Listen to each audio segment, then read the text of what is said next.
Hello friends, എല്ലാവർക്കും tech എക്സ്പോസിൻ്റെ പുതിയൊരു വീഡിയോയിലേക്ക് സ്വാഗതം. അപ്പോൾ ഞാനിവിടെ പരിചയപ്പെടുന്നത് പുതിയൊരു ഗാഡ്ജറ്റ് ആപ്ലിക്കേഷൻ ഒന്നുമല്ല. എൻ്റെ കയ്യിൽ ഇപ്പോൾ ഉള്ളതൊരു 17 വർഷം പഴക്കമുള്ള ഡിജിറ്റൽ ക്യാമറയാണ്. അപ്പോൾ ഇന്ന് ഈ ക്യാമറ അഴിച്ച് ഇതിൻ്റെ ഒരു വർക്കിംഗ് ആണ് ഞാൻ നിങ്ങൾക്ക് എക്സ്പ്ലെയിൻ ചെയ്തു തരുന്നത്. വീഡിയോ തുടങ്ങുന്നതിന് മുന്നേ നിങ്ങൾ എൻ്റെ ചാനൽ ഇതുവരെ സബ്സ്ക്രൈബ് ചെയ്തിട്ടില്ലെങ്കിൽ സബ്സ്ക്രൈബ് ചെയ്യുക, നോട്ടിഫിക്കേഷനും എനേബിൾ ചെയ്ത് വെക്കുക.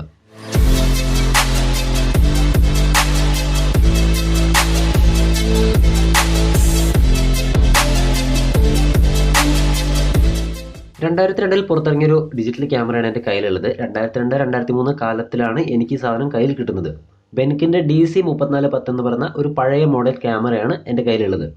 ഇവിടെ നോക്കിയാൽ തന്നെ അറിയാം, വളരെ പഴക്കം ചെന്നൊരു മോഡൽ ക്യാമറയാണ്. അതിൻ്റെ സൈസ് കൊണ്ടും അതായത് അതിൻ്റെ ഫീച്ചേഴ്സ് കൊണ്ടും വളരെ പഴക്കം നിങ്ങൾക്ക് വീഡിയോയിൽ തന്നെ കാണാൻ പറ്റും. എന്നിരുന്നാൽ കൂടി അന്ന് അവൈലബിൾ ആയിട്ടുള്ള മാക്സിമം ഫീച്ചേഴ്സ് ഇതിൽ ഉൾപ്പെടുത്തിയിട്ടുണ്ട്. അതായത് നമുക്ക് മാക്രോ മോഡ് എടുക്കാനും ഫ്ലവർ മോഡ് എടുക്കാനും അതേപോലെ നമുക്ക് വ്യൂ ഫൈൻഡർ, അതേപോലെ ചെറിയ ഡിസ്പ്ലേ എന്നീ ഓപ്ഷൻസ് ഒക്കെ ഇതിൽ കൊടുത്തിട്ടുണ്ട്. അതുപോലെ നമുക്ക് വീഡിയോ ഷൂട്ട് ചെയ്യാം, ഇത് ഓഡിയോ റെക്കോർഡ് ചെയ്യാം, അതുപോലെ ഫോട്ടോസ് എടുക്കാം എന്ന് വേണ്ട ആ എടുത്ത വീഡിയോസ് വരെ നമുക്കിതിൽ ലൈവായിട്ട് കാണാനും പറ്റും. അപ്പോൾ ഇതിൻ്റെ ഫിസിക്കൽ ഓവർവ്യൂ നോക്കുകയാണെങ്കിൽ ഇതിന് മുൻഭാഗത്ത് ചെറിയ ക്യാമറ, ഒരു 3 മെഗാ പിക്സലിൻ്റെ ക്യാമറയാണിത്. അത് നമുക്ക് ഈ സൈഡിൽ കാണുന്ന ഒരു ചെറിയൊരു ഫോക്കസ് ബട്ടൺ വെച്ചിട്ട് അതിനെ ഫ്ലവർ മോഡ് വേണോ എങ്ങനെ വെച്ചാൽ സെറ്റ് ചെയ്യാൻ പറ്റും. അതുപോലെ മുകളിൽ ചെറിയൊരു മൈക്രോഫോൺ, ഒരു പവർ ബട്ടൺ, പിന്നെ നമുക്ക് ഓപ്ഷൻസ് മോഡ് ചൂസ് ചെയ്യാനുള്ള ഒരു ബട്ടണും ഒരു ഷട്ടർ ബട്ടണും ഉണ്ട്. ഇതിൻ്റെ പിൻഭാഗത്തായിട്ടൊരു വ്യൂ ഫൈൻഡറും ഒരു ചെറിയ ഡിസ്പ്ലേയും പിന്നെ ഒരു ലിങ്ക് കണക്ട് ചെയ്യാനുള്ള ബട്ടൺസ്, പിന്നെ ഒരു 4-way സ്വിച്ച് ഉണ്ട്. അതുപോലെ അതിൻ്റെ മെനു, അതിൻ്റെ മറ്റ് കാര്യങ്ങൾ സെറ്റ് ചെയ്യാനുള്ള സ്വിച്ചും ഉണ്ട്. അടിഭാഗത്തായി മെമ്മറി ഇടാനുള്ള സ്ലോട്ടും വലതുഭാഗത്തായി AV ഔട്ടും പിന്നെ അതിൻ്റെ USB പിന്നെ ചാർജ് ചെയ്യാനുള്ള ഒരു പോർട്ടും. ഇതാണ് ഇപ്പോൾ പുതിയതായിട്ട് ഇറങ്ങുന്ന ഡിജിറ്റൽ ക്യാമറകൾ. ഇവിടെ നോക്കിയാൽ കാണാം അതിൻ്റെ സൈസ് തന്നെ കണ്ടോ, എത്ര ഹെവിയാണ് പഴയ ക്യാമറാസ് എന്ന് നിങ്ങൾക്ക് വീഡിയോയിൽ തന്നെ കാണാൻ പറ്റുന്നുണ്ടാവും. അതിൻ്റെ സൈസ്, അതിൻ്റെ വിഡ്ത്ത്, അതേപോലെ വെയിറ്റ്. ഒരു കാര്യം ആലോചിക്കണം, പണ്ടത്തെ ക്യാമറയിൽ ഒപ്റ്റിക്കൽ സൂമിംഗ് ഇല്ല, ഡിജിറ്റൽ സൂമിംഗേ ഉള്ളൂ. ഇപ്പോൾ എൻ്റെ കയ്യിൽ ഇടതുവശത്തുള്ള ക്യാമറയിൽ ഒപ്റ്റിക്കൽ സൂമിംഗ് ഉണ്ട്. എന്നിട്ട് കൂടി അത് പഴയ ക്യാമറയേക്കാൾ വളരെ വലിപ്പം കുറവാണ്. അതുപോലെ ഈ ക്യാമറയിലെ ഫ്രണ്ടിലെ പാർട്ട് സ്ലൈഡ് ചെയ്താൽ ഇത് ഓണായി വരുന്നുണ്ട്. അതുപോലെ ഇതിന് മുകളിൽ കാണുന്ന ആ ഒരു ഓപ്ഷൻസ് സ്വിച്ച് വെച്ചിട്ട് നമുക്ക് 3 ഓപ്ഷൻസ് ചൂസ് ചെയ്യാൻ പറ്റും. ഇനി നമുക്കിത് അഴിച്ചു നോക്കാം. അതാണ് നമ്മുടെ വീഡിയോയിലെ മെയിൻ ഉദ്ദേശം.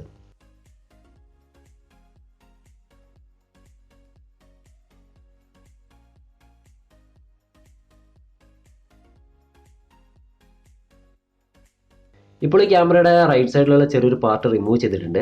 അതിനുള്ളിലായിട്ട് നമ്മുടെ ഒരു മദർ ബോർഡ് കാണാം. അതിൻ്റെ സൈഡിലായിട്ട് വരുന്ന പോർട്ടൊക്കെ ഇപ്പോൾ കാണാൻ വരുന്നുണ്ട്. ഇനി അതുപോലെ നമുക്ക് ഇതിനിടയിലെ സ്ക്രൂസ് എല്ലാം അഴിക്കാം. ഇതെല്ലാം അഴിച്ചു കഴിഞ്ഞ് നമുക്ക് ബാക്ക് സൈഡ് റിമൂവ് ചെയ്യാം. ഇപ്പോൾ ഇതിൻ്റെ ബാക്ക് സൈഡ് റിമൂവ് ചെയ്തു. ഇങ്ങനെയാണ് ഇതിൻ്റെ ഉൾഭാഗം വരുന്നത്, പണ്ടത്തെ ഒരു ക്യാമറയിൽ വരുന്നത്. ഒരുപാട് പാർട്സ് പൊട്ടി പോകുന്നുണ്ട്, കാരണം ഇതിൻ്റെ കാലപ്പഴക്കം കൊണ്ടാണ്. പ്ലാസ്റ്റിക് കാലപ്പഴക്കം ചെന്ന് പൊട്ടിപ്പോയതുകൊണ്ടാണ്. അപ്പോൾ ഇതിനുള്ളൊരു ഡിസ്പ്ലേ, ഒരു 4-way സ്വിച്ച്, ഒരു വ്യൂ ഫൈൻഡർ, പിന്നെ കുറച്ച് ബോർഡുകളും കാണാം. അപ്പോൾ നമുക്കിനി ബാക്കിയുള്ളതും കൂടി അഴിക്കാം.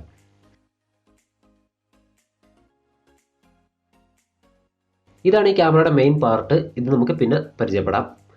അപ്പോൾ നമുക്ക് ഇതിൻ്റെ ഡിസ്പ്ലേ ഒന്ന് അഴിക്കാം.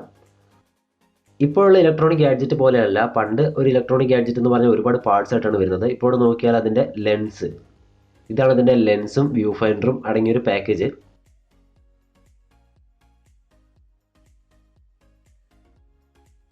ഈ ഒരു ലെൻസ് ഇതുപോലെ തിരിക്കുമ്പോഴാണ് നമുക്ക് അതിൽ ഫ്ലവർ മോഡും നോർമൽ മോഡും വരുന്നത്.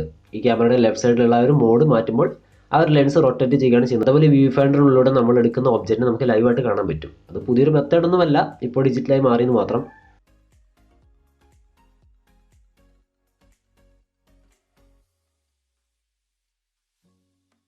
ഇനി നമുക്ക് ബാക്കിയുള്ള സ്ക്രൂ കൂടി അഴിക്കാം. ഇതാണ് ഇതിൻ്റെ പ്രധാനപ്പെട്ട ബോർഡ്. ഇതാണ് ഇതിൻ്റെ ബ്രെയിൻ അല്ലെങ്കിൽ മദർ ബോർഡ് എന്ന് പറയുന്നത്.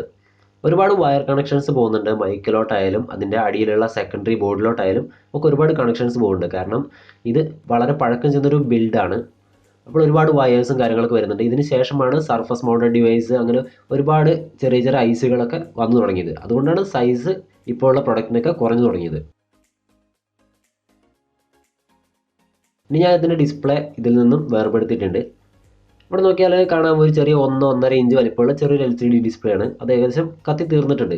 അതുപോലെ ഒരു മൈക്ക്, പിന്നെ അതിൻ്റെ കുറച്ച് മദർ ബോർഡുകൾ, പിന്നെ അതിന് മെമ്മറി കാർഡുള്ള സ്ലോട്ട്, പിന്നെ അതിൻ്റെ ഓപ്ഷൻസ് ചൂസ് ചെയ്യാനുള്ള ഒരു റൊട്ടേറ്റ് ചെയ്യാനുള്ള ഒരു ബട്ടൺ, അതുപോലെ ഒരു കപ്പാസിറ്റർ ഉണ്ട്. ഇതിൽ ഫ്ലാഷ് വർക്ക് ചെയ്യാൻ ഹൈ വോൾട്ടേജ് വേണം. അപ്പോൾ അത് ബൂസ്റ്റ് ചെയ്യാൻ വേണ്ടിയിട്ടുള്ള കപ്പാസിറ്ററും കാര്യങ്ങളൊക്കെ ഇതിൽ തന്നെ കൊടുത്തിട്ടുണ്ട്. അതുകൊണ്ട് തന്നെയാണ് ഇത് ഇത്ര സൈസ് വരുന്നത്.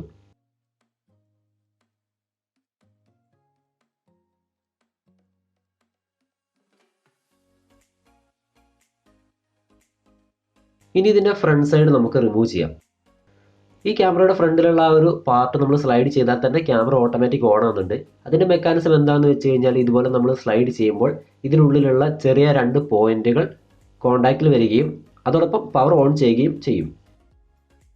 ഇതിന് സ്പീക്കറൊക്കെ നല്ല ടൈറ്റായിട്ട് ഇതിൽ ഫിക്സ് ചെയ്തിട്ടുണ്ട്. നല്ല കട്ടി കൂടിയ നല്ല പ്ലാസ്റ്റിക് തന്നെയാണ് യൂസ് ചെയ്തിരിക്കുന്നത്. നല്ല ക്വാളിറ്റിയുള്ള മെറ്റീരിയൽസ് തന്നെയാണ്. എന്തായാലും ഇത് മാനുഫാക്ചർ ചെയ്ത ആൾക്കാർ ഒരുപാട് കഷ്ടപ്പെട്ടിട്ടുണ്ടാവും.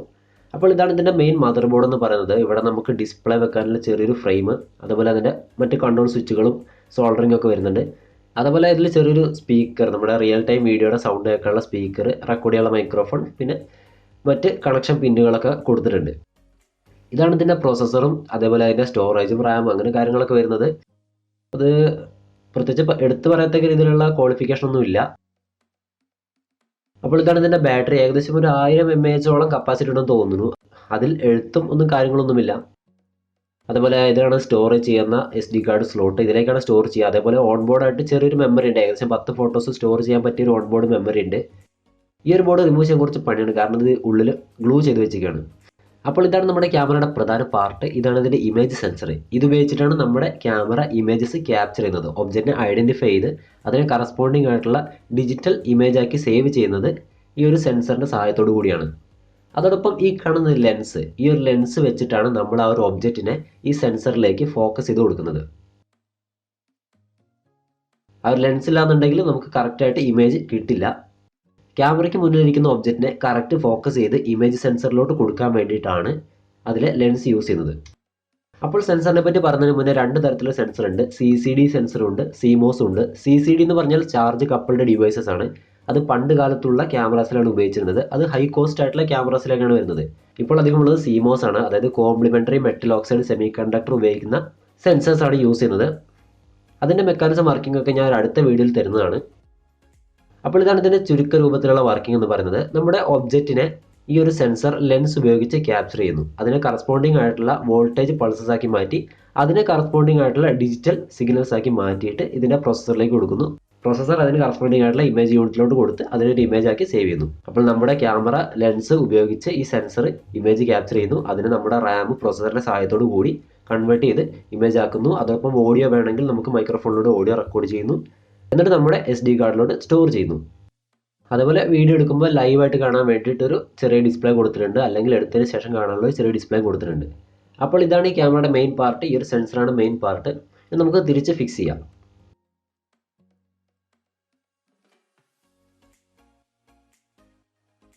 ഇപ്പോൾ ഇതിൻ്റെ ഫസ്റ്റ് ബോർഡ് കഴിഞ്ഞു. ഇപ്പോൾ തന്നെ ഡിസ്പ്ലേ പാർട്ട് ഫിക്സ് ചെയ്തു. ഇനി നമുക്ക് ഡിസ്പ്ലേ അടിയിലുള്ള സ്ക്രൂ ഒക്കെ ഇട്ട് സെറ്റാക്കാം.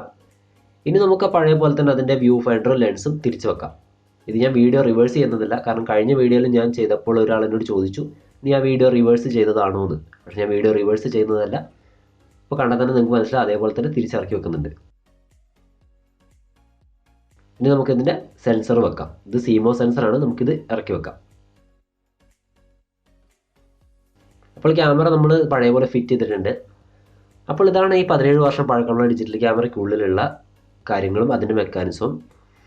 അപ്പോൾ നിങ്ങൾക്ക് വീഡിയോ ഇഷ്ടപ്പെട്ടു എന്ന് പ്രതീക്ഷിക്കുന്നു. വീഡിയോ ഉപകാരപ്രദമായെങ്കിൽ കൂട്ടുകാരിലേക്ക് ഷെയർ ചെയ്യുക. ഇഷ്ടപ്പെട്ടെങ്കിൽ ഒന്ന് ലൈക്ക് ചെയ്യുക. ഇതുപോലുള്ള വീഡിയോസ് ലഭിക്കുന്നതിന് എൻ്റെ ചാനൽ സബ്സ്ക്രൈബ് ചെയ്ത് നോട്ടിഫിക്കേഷൻ എനേബിൾ ചെയ്ത് വെക്കുക.